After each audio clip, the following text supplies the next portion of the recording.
Kembali lagi sama aku Ayu Mari di Jabu. Ya, materi kita yang ketujuh nih Ri ya. Iya. Materi ketujuh, video kita yang ketujuh. Beda dari materi sebelumnya. Jadi materi kali ini kita akan membahas atau mengedukasi tentang kanker serviks ya Ri ya. Biar nggak bosan kalian. Pembunuhan, pemerkosaan. Terlalu cabul, terlalu cabul gitu. Makanya kita akan bahas mengenai kesehatan reproduksi wanita. Iya. Mengenai kanker serviks. Sebelum kita ke materi, kita tidak lupa untuk like, komen, dan subscribe. subscribe channel YouTube kita biar kita lagi nggak bosan untuk Buat video baru, lebih semangat lagi. iya. Yuk kita lanjut Ri Ke materinya. Ya, sebelumnya ada yang udah tahu belum? Kanker serviks itu apa? pasti banyak lah yang tahu Ri. Ya, kalau belum, ataupun sudah tahu, aku akan kembali untuk menginformasikannya juga. Jadi kanker serviks itu adalah kanker yang tumbuh pada sel sap di leher rahim. Umumnya kanker serviks itu tidak menunjukkan gejala pada tahap awal. Nah, gejala baru muncul itu adalah pada saat kanker serviks mulai menyebar. Dalam kasus ini, kanker serviks itu terkait dengan infeksi menular seksual. Iya, jadi penyebabnya pun banyak. Serviks itu, kan sebelum aku bahas penyebabnya itu, kalian tahu nggak serviks itu di mana? Jadi serviks itu di sini, di gambar ini ya di atas ya. Aku jelasin dulu, serviks adalah bagian bawah rahim yang terhubung ke vagina.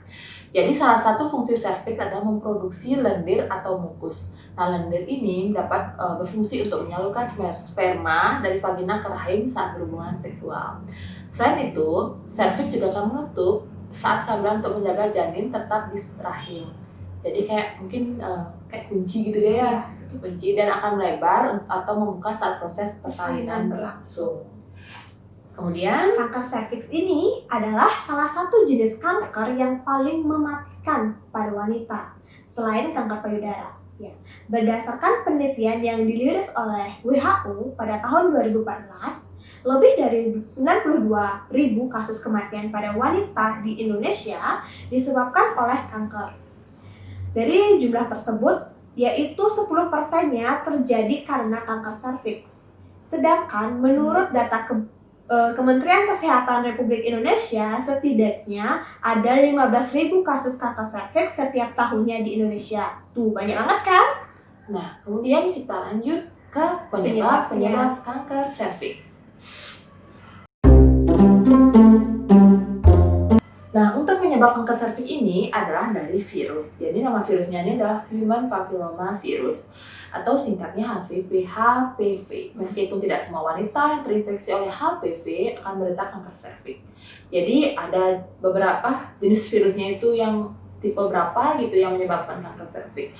Infeksi ini dapat menular melalui aktivitas seksual. Faktor risiko yang lain adalah jika pasangan seksual atau pasangan yang kamu ajak itu memiliki infeksi yang menular secara seksual, penyakit menularnya itu. Yang kedua, pernah mengalami infeksi menular secara seksual. Ini hampir sama ya Ria sama yang pertama ya, sama-sama terinfeksi virus ini. Yang ketiga, pertama kali melakukan aktivitas seksual di bawah umur 20 tahun. Ayo adik-adik, Hati-hati loh, jangan dulu. Karena risikonya lebih tinggi. Jadi yang keempat, memiliki riwayat banyak pasangan seksual, maksudnya gantian gitu. Ya, jadi nggak setia pada satu pasangannya. Saya tepuk tangan. Jadi nggak boleh, itu harus setia pada satu pasangan. Kelima maksud saya Karena merokok, jadi habit yang nggak sehat. Yang keenam, faktor keturunan. Jadi misalkan, Tapi ini kecil kemungkinan. ya sih, Iya. dia sebagai faktor pendukung. Iya.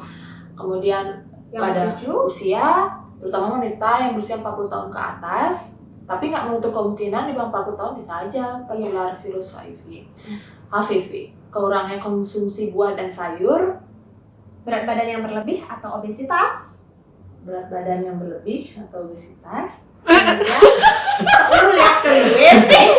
Yang selanjutnya, Penggunaan kontrasepsi minum PKB jangka panjang, mungkin ini pengaruh pada hormon ya, hormon. Frekuensi hamil dan melahirkan, hamil atau melahirkan di usia sangat muda, kondisi medis tertentu seperti infeksi chlamydia dan konsumsi obat-obatan tertentu. Jadi kita akan bahas mengenai tanda dan gejala.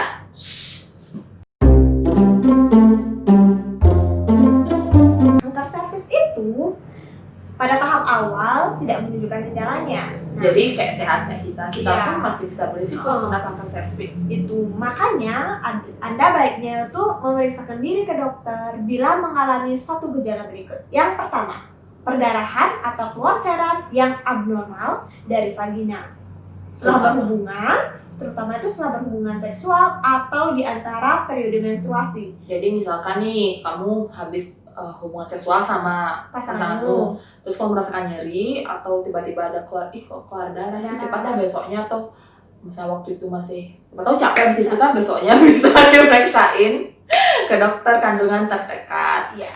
Apalagi misalnya kalau dia keluar darah pada periode menstruasi yang abnormal itu bisa juga. Yang kedua, dari ketika berhubungan seksual masih hubungannya sama yang tadi, yang mungkin nyeri dulu dia rasain kan, Ri. Terus itu keluar darah. Kemudian nyeri punggung bagian bawah atau nyeri panggul. Ya. Terus yang keempat, siklus menstruasi yang tidak teratur. Jadi kalau teman-teman punya siklus menstruasi yang tidak teratur, bisa konsultasi ke dokter kandungan. Itu penyebabnya sih ada dua yang aku tahu, Ri. Kalau nggak hormon, ya memang ada bakat seperti itu. Jadi tidak semua sih siklus menstruasi yang tidak teratur bakal mengarah ke kanker serviks. Iya. Gitu. Yang keenam, badan lemas dan mudah lelah. Tapi ini tidak berlaku untuk kaum rebahan, itu karena lemas terus, aku lemas terus nih. Kemudian berat badan menurun padahal sedang tidak diet. Ya, kehilangan nafsu makan, tapi nafsu berhubungannya kuat, beda lagi ya. Cairan misfi yang tidak normal seperti berbau menyengat atau disertai darah. Padahal nggak lagi mens, kayak gitu. Ya. Kalau vaginanya ada bau sesuatu berarti Keputihan. kayak keputihan nggak normal, ada keluar cairan yang nggak normal, baunya juga biasanya kan bau ada kan bau normal. Jadi yang tahu itu adalah diri kalian sendiri karena kalian yang bawa kayak gitu. Iya.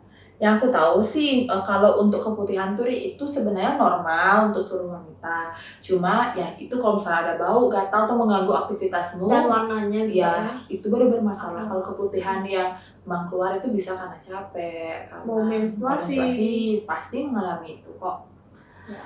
Jadi apa sih yang bisa kita lakukan nih biar untuk mendeteksi lebih awal, atau Kak, aku belum pernah berhubungan, gimana sih caranya untuk biar nggak kena kanker serviks? Karena semua wanita tuh pasti beresiko kena kanker serviks. Jadi ada screeningnya ya? Ya, jadi sebaiknya itu kita sebagai wanita itu melakukan screening awal ya secara teratur apabila sudah aktif melakukan hubungan seksual setiap kurang lebih 3 tahun. Jadi 3 tahun terakhir kita sudah berhubungan seksual dan berusia 30 tahun dan belum melakukan vaksinasi, lebih baik kita melakukan screening awal. Jadi periksa ke dokter SPOG.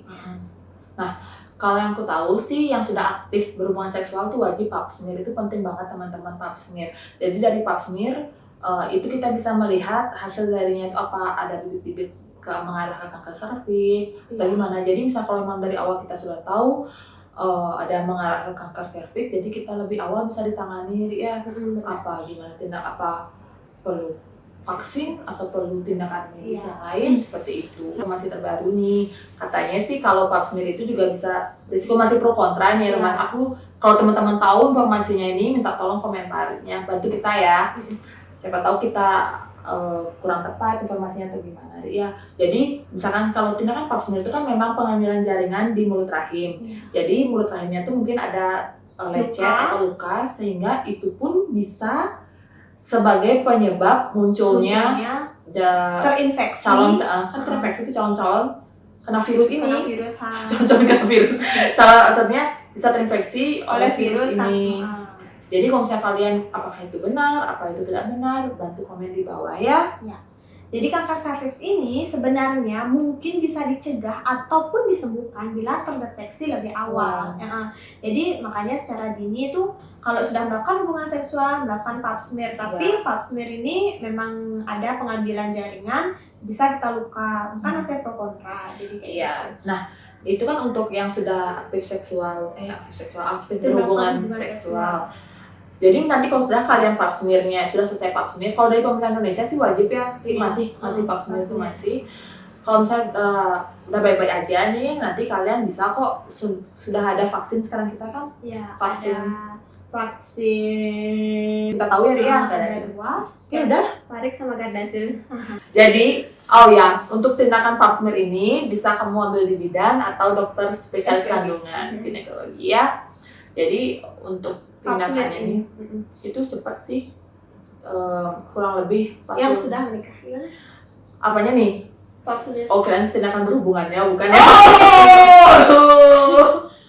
Jadi aku belum pernah pap smear. Udah pernah pap smear. Jadi nggak sakit sih menurut aku. Jadi kalian harus cari dokter yang benar-benar bagus untuk pengambilan tindakan ini, karena memang kalau dibilang malu agak malu, karena itulah tindakannya, kaki kita tuh harus terbuka lebar kayak ngangkang gitu ya. Iya, jadi itu diambil gitu. Mungkin ada beberapa pasien bilang itu sakit, itu tergantung sih penilaian pasien masing-masing. Kita lanjut ke pencegahan kanker serviks.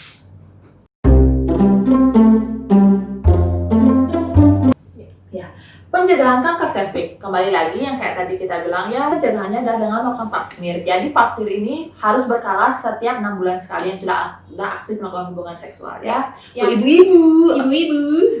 Yang kedua, mendapatkan vaksinasi HPV. Contohnya Gardasil atau nggak Cervarix yang saya ketahui sih. Kemudian hindari merokok atau lakukan gaya hidup sehat. Lakukan hubungan intim dengan menggunakan kondom. Nah, gini untuk misalkan yang ini kayaknya. Ya, jadi teman-teman, kita nggak ada melarang siapa yang harus sudah menikah atau mungkin itu kan hak kalian. Mau kalian, intinya kalian kalau melakukan hubungan seksual itu harus aman.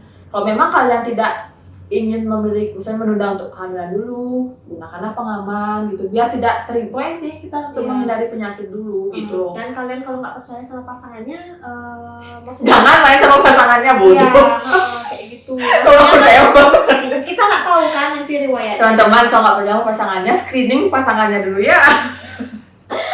Jadi yang terakhir jangan lupa ya untuk menjaga kebersihan area intim kewanitaan. Jadi itu harus dijaga kebersihannya, jangan jorok.